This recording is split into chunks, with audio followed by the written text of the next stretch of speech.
بسم اللہ الرحمن الرحیم الصلاۃ والسلام علیک یا رسول اللہ، الصلاۃ والسلام علیک یا حبیب اللہ، الصلاۃ والسلام علیک یا نبی اللہ وعلی آلک و اصحابک یا نور اللہ صلی اللہ تعالی علیہ وسلم۔ پیارے اسلامی بھائیوں، آج سے ہم خلاصۃ النوع اول کے اسباق کی ابتدا کر رہے ہیں۔ انشاءاللہ یہ سلسلہ برابر جاری رہے گا۔ اللہ تعالیٰ ان کو سلسلوں کو آسانی سے پائے تکمیل تک پہنچائے۔ آج جو ہے ہم سب سے پہلے جو ہے نحو کے تعلق سے کچھ اصطلاحات ہیں، ان اصطلاحات کو پھر پڑھیں گے، اس کے بعد اسباق شروع ہوں گے انشاءاللہ تعالیٰ۔ آپ یہاں پر اصطلاحات سبق سے پہلے اصطلاحات ہم دیکھ لیتے ہیں، اس کے بعد انشاءاللہ آگے چل کر ہم اسباق شروع کریں گے۔ اصطلاحات میں نمبر 1 دیا ہے، ایک زبر، ایک زیر اور ایک پیش کو حرکت، اور تینوں کو حرکات ثلاثہ کہتے ہیں، اور جس حرف پر کوئی حرکت ہو اسے متحرک کہتے ہیں۔ ایک زبر عام طور پر جانتے ہیں کہ اوپر ہوتا ہے، اور زیر نیچے ہوتا ہے کسی حرف کے، اور پیش بھی اوپر ہوتا ہے۔ تو اب ایک زبر، ایک زیر اور ایک پیش کو حرکت کہتے ہیں۔ ان کو الگ الگ طور پر حرکت کہیں گے، اور تینوں کے مجموعے کو اگر تینوں کو کہیں گے تو حرکات ثلاثہ یعنی 3 حرکتیں۔ اب کہیں پر زبر آتا ہے تو یہ بھی حرکت ہے، کہیں زیر آتا ہے تو یہ بھی حرکت ہے، کہیں پیش والی حرکت آتی ہے تو اس کو بھی حرکت کہیں گے، اور جس حرف پر کوئی حرکت ہو اسے متحرک کہتے ہیں۔ یعنی جیسے ہم نے لیا نون، یہ نون ہے اور اس پر ہم پیش دے دیں تو اب یہ جو پیش ہوگا یہ حرکت ہوگی، اور یہ نون جو ہو جائے گا یہ متحرک بنے گا۔ تو جس لفظ پر کوئی حرکت آ جائے اس لفظ کو تو متحرک کہیں گے، اور جو ہوگی وہ حرکت کے نام سے یاد کی جاتی ہے۔ نمبر 2، 2 زبر، 2 زیر اور 2 پیش کو تنوین، اور جس پر تنوین ہو اسے منون کہتے ہیں۔ 2 زبر، 2 زیر، 2 پیش کو تنوین، اور جس پر تنوین اسے منون کہتے ہیں، یعنی تنوین دیا ہوا۔ اب یہ 2 زبر، کبھی تنوین 2 زبر کی صورت میں آئے گی، کبھی تنوین 2 زیر کی صورت میں آئے گی، کبھی تنوین 2 پیش کی صورت میں آئے گی۔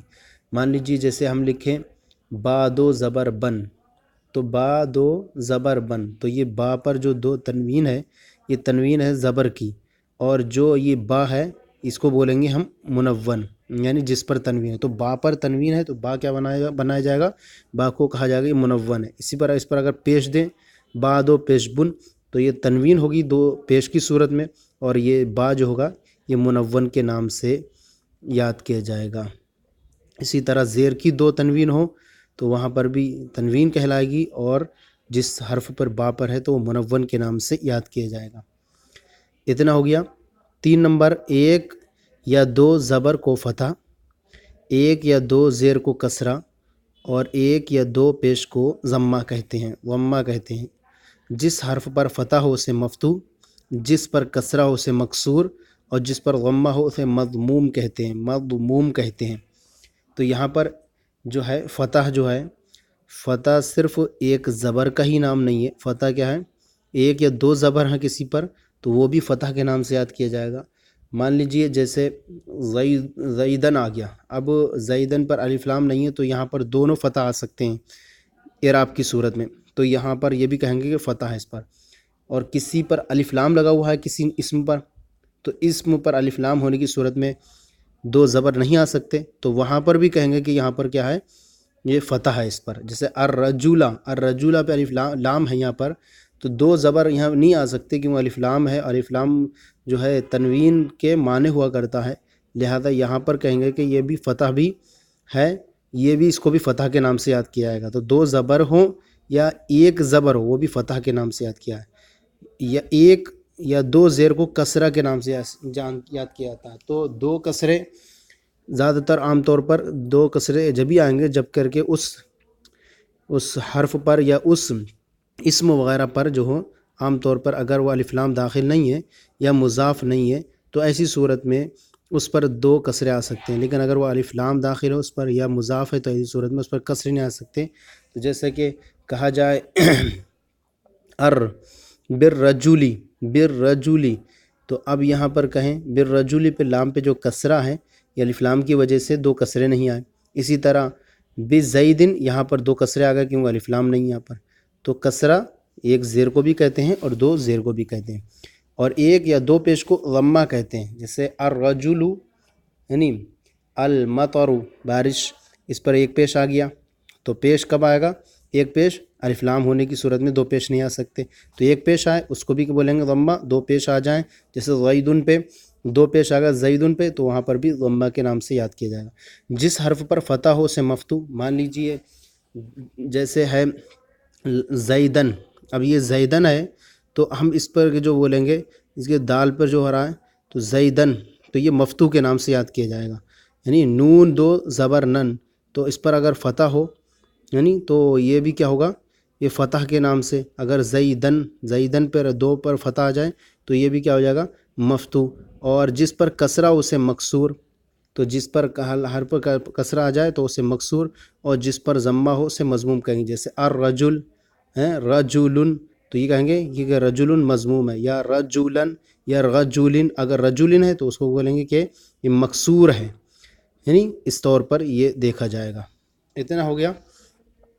اس کے بعد چلتے ہیں 4 نمبر. الف سے یا تک تمام حروف کو حروف تہجی اور حروف ہجا کہتے ہیں، اور اس کا ایک تیسرا نام ہے حروف مبانی بھی کہتے ہیں.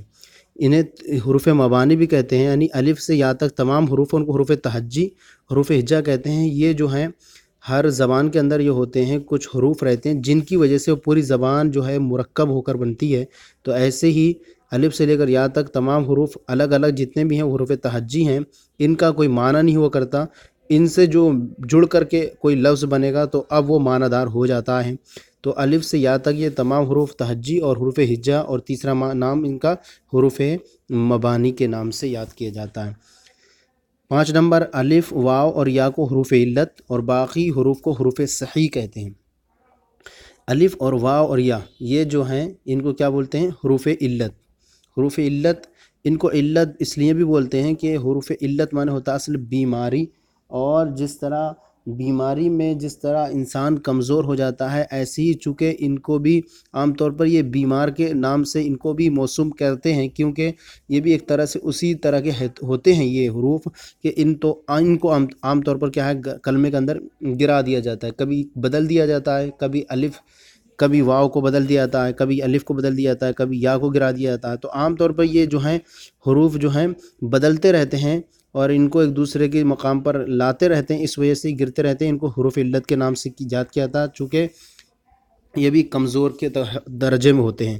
اور باقی حروف کو حروف صحیح کہتے ہیں کہ وہ گرتے نہیں ہیں.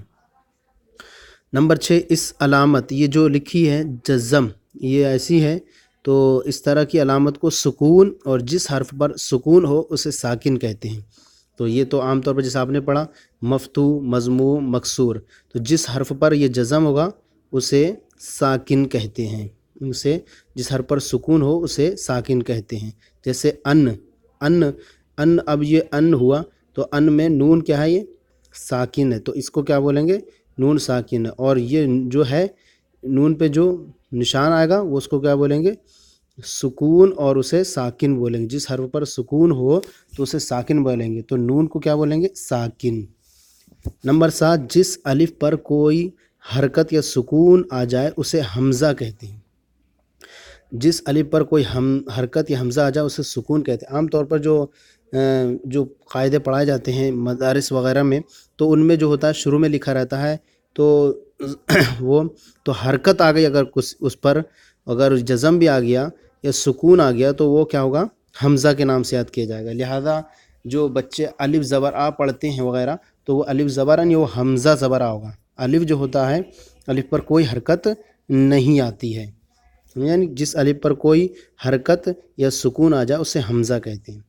جو حمزہ زائدہ وصل کی صورت میں گر جائے اسے حمزہ وصلیہ، اور جو نہ گرے اسے حمزہ قطعیہ کہتے ہیں. اور جو حمزہ زائد نہ ہو اسے حمزہ اصلیہ کہتے ہیں. اس کے تعلق سے ہم تھوڑی تفصیل میں پڑھ جائیں. تفصیل یہ اس طور پر کریں گے کہ جو حمزہ زائدہ وصل کی صورت میں گر جائے اسے حمزہ وصلیہ، وہ حمزہ زائدہ جو وصل کی صورت میں گر جائے تو اسے ہم حمزہ وصلیہ، اور جو نہ گرے اسے حمزہ قطعیہ کہتے ہیں، اور جو حمزہ زائد نہ ہو اسے حمزہ اصلیہ کہتے ہیں۔ تو جو گر جائے، جیسے اسمن کا جو حمزہ ہوتا ہے یہ عام طور پر گر جاتا ہے، جیسے قرآن پاک میں آیا بئس الاسم الفسوق، تو وہاں پر بھی جو ہے حمزہ جو اسم کا گر گیا، تو اگر اس سے پہلے کچھ ایسا حرف بڑھا دیں جس تو وہاں پر بھی کیا ہے گر جائے گا۔ اسی طرح جیسے ہوتا ہے عام طور پر یضرب فعل مضارع سے ہم بناتے ہیں، تو یضرب فعل مضارع سے بنائیں، اب یضرب ہے اضرب وغیرہ بنائیں، تو اب وہاں پر فضرب، اب اضرب پہ جو حمزہ آیا تو اب یہاں پر اگر ہم اس سے پہلے فعل آئیں یا وال آئیں تو فضرب پڑھتے ہیں، تو وہ بھی کیا ہے حمزہ گرنے میں آ جاتا ہے۔ تو کہتے ہیں کہ وہ حمزہ زائدہ جو وصل کرام یعنی ملانے کی صورت میں گر جائے تو اسے حمزہ وصلیہ، اور جو نہ گرے تو اسے حمزہ قطعیہ کہتے ہیں۔ اصل عام طور پر دیکھیں کہ حمزہ کی اصل حمزہ زائدہ کی دو قسمیں عام طور پر، حمزہ قطعیہ اور حمزہ وصلیہ۔ حمزہ قطعیہ وہ ہوتا ہے جو حمزہ زائدہ جو وصل کلام ملانے کی صورت میں نہ گرے، جیسے احمد، احمد کا کیا ہوتا ہے یہ الف، احمد کا جو حمزہ ہوتا ہے یہ نہیں گرتا ہے۔ اسی طرح باب افعال میں جو حمزہ ہوتا ہے وہ بھی حمزہ قطعیہ ہوتا ہے، اکرمہ، تو اب اگر ما اس سے پہلے بڑھا دیں ہم ما اکرمہ تو ہم مکرمہ نہیں پڑھیں گے، مکرمہ نہیں پڑھیں گے بلکہ اکرمہ کی جو حمزہ ہے اس کو پڑھنا ہی پڑے گا۔ اسی طرح احمد ہے، احمد میں جو حمزہ ہے یہ حمزہ یہ بھی قطعیہ ہے، تو یہاں پر بھی اگر اس سے پہلے کچھ حرف بڑھا دیں تو یہ حمزہ جو ہے اس ملانے کی صورت میں یہ گرے گا نہیں، تو اس کو حمزہ قطعیہ کے نام سے یاد کیا جاتا ہے۔ اور جو حمزہ زائد نہ ہو اسے حمزہ اصلیہ کہتے ہیں، یعنی جو حمزہ اصلیہ کہتے ہیں جو حمزہ میزان میں فا عین یہ لام کلمے کے مقابلے میں آئے تو اسے حمزہ اصلیہ کہتے ہیں۔ تو حمزہ اصلیہ فا عین لام کے مقابلے میں آئے تو اسے حمزہ اصلیہ کہیں گے، اور یہ زائد نہیں ہوتا، یہ کلمے کے جو ہوتا ہے میزان میں اصلی ہوتا ہے، باقی حروف جو ہیں آپ میزان نکالیں گے تو وہ گر جاتے ہیں لیکن جو ہیں یہ نہیں گرتے ہیں۔ جیسے ہم نے ایک مثال کے طور پر یہاں کہیں جیسے اخذہ، تو اخذہ میں حمزہ ہے جو یہ فا کلمے کے مقابلے میں آیا، تو لہذا یہ حمزہ زائدہ نہیں ہے بلکہ حمزہ اصلیہ ہے۔ نہیں اتنا سمجھ میں آ گیا۔ اب آگے چلتے ہیں ہم الف لام کو 9 نمبر، الف لام کو حرف تعریف اور تنوین کو حرف تنکیر کہتے ہیں۔ الف لام کو حرف تعریف یعنی الف لام جس اسم پر داخل ہو جائے تو وہ اس کو کیا بنا دیتا ہے معرف، اس کو معرفہ بنا دیتا ہے، یعنی پہلے اس کے اندر عموم پایا جاتا ہے، کوئی بھی شخص ہو سکتا ہے مراد، لیکن جب اس پر ہم نے الف لام داخل کر دیے تو اب کیا ہو گیا حرف تعریف یعنی معرفہ، اب اس کو بنا دے گا اس کو۔ جیسے رجل تھا، کوئی بھی مرد ہو سکتا تھا، اب ہم نے اس پر الف لام داخل کر دیا تو الرجل، تو یہاں پہ خاص مرد ہو گیا۔ تو کیا الف لام حرف تعریف اور تنوین کو حرف تنکیر کہتے ہیں۔ تو تنوین اور الف لام دونوں ایک دوسرے کی ضد ہیں، جس اسم پر اگر الف لام داخل ہوگا وہاں تنوین نہیں ہوگی، جہاں تنوین ہوگی وہاں الف لام داخل نہیں ہو سکتا، کیونکہ الف لام معرفہ بناتا ہے اور تنوین نکرہ بناتی ہے۔ جیسے ہم نے کہا رجل، تو یہ رجل نکرہ ہے، کوئی بھی عموم پیدا کر سکتا ہے، تو اس تنوین کو حرف تنکیر کہتے ہیں، یعنی نکرہ کرنے والا حرف، نکرہ کرنے والا، تو یہ جو ہے اس کو نکرہ کر دیتی ہے، کوئی بھی عمومی پیدا ہو جاتا ہے، اور لیکن الف لام داخل ہونے سے وہ معرفہ بن جاتا ہے، تو الف لام کو حرف تعریف اور تنوین کو حرف تنکیر کہتے ہیں۔ نمبر 10، 14 حروف حق کا خوف عجب غم ہے کو حروف قمریہ اور حروف قمریہ کے علاوہ باقی حروف ہجا کو حروف شمسیہ کہتے ہیں۔ یہ جو ہے حروف کے 2 حصوں میں بانٹ دیا گیا ہے۔ 14 حروف حق کا خوف عجب غم ہے کو حروف قمریہ اور حروف قمریہ کے علاوہ باقی حروف ہجا کو حروف شمسیہ کہتے ہیں۔ تو اب یہ دو حروف کی دو قسمیں کر دی گئی ہیں، ایک حروف قمریہ اور حروف شمسیہ۔ تو یہ حق کا خوف عجب غم ہے اتنے ہیں حروف قمریہ۔ اب حروف قمریہ اور حروف شمسیہ کی پہچان اس طور پر کریں گے، قاعدہ نمبر ہم 11 دیکھتے ہیں۔ جب ایسے لفظ پر الف لام داخل ہو جس کا پہلا حرف شمسی ہو تو الف لام کے لام کو حرف شمسی مدغم کر کے پڑھیں گے، یعنی لام کا تلفظ نہیں کریں گے، یعنی حروف شمسیہ جو ہے نا اور اس پر الف لام آئے تو وہ الف لام مدغم ہو جائے گا اس میں، جیسے الشمسو، الشمسو ال اب یہاں پر حق والے میں دیکھ لیں، یہاں پر حروف قمریہ سے پہلے الحق الحق الکوثر، تو یہاں پر دیکھیے کوثر ہے اور الف لام لگا، ادغام نہیں ہوا. اسی طرح خوف لگا دیں، الخوف الخوف، تو یہاں پر بھی دیکھیں العجب عجب، تو یہاں پر بھی دیکھیں یہاں پر ادغام نہیں ہوا اس میں. تو اتنا یہ یاد رکھنے میں ہے کہ جب الف لام لگائیں گے اس سے پہلے اور یہ جو حروف میں ادغام ہو جاتا ہے تو وہ سمجھائیں گے کہ حروف شمسیہ ہیں، اور اگر ادغام نہیں ہوتا ہے تو حروف قمریہ میں یاد شمار ہوں گے. تو حق خوف عجب غم ہے، ان میں سے کوئی بھی ہے اس کو رکھیں گے اور الف لام لگائیں گے تو اس میں کیا ہوگا، ادغام نہیں ہوگا. جیسے الحق الحق، یعنی اس طرح سے ترتیب رکھتے جائیں گے. جب ایسے لفظ پر الف لام داخل ہو جس کا پہلا حرف شمسی ہو تو الف لام کے لام کو حرف شمسی میں مدغم کر کے پڑھیں، یعنی جمسی میں مدغم کر کے پڑھیں گے، یعنی لام کا تلفظ نہیں کریں گے. جیسے الشمسو کا الف لام.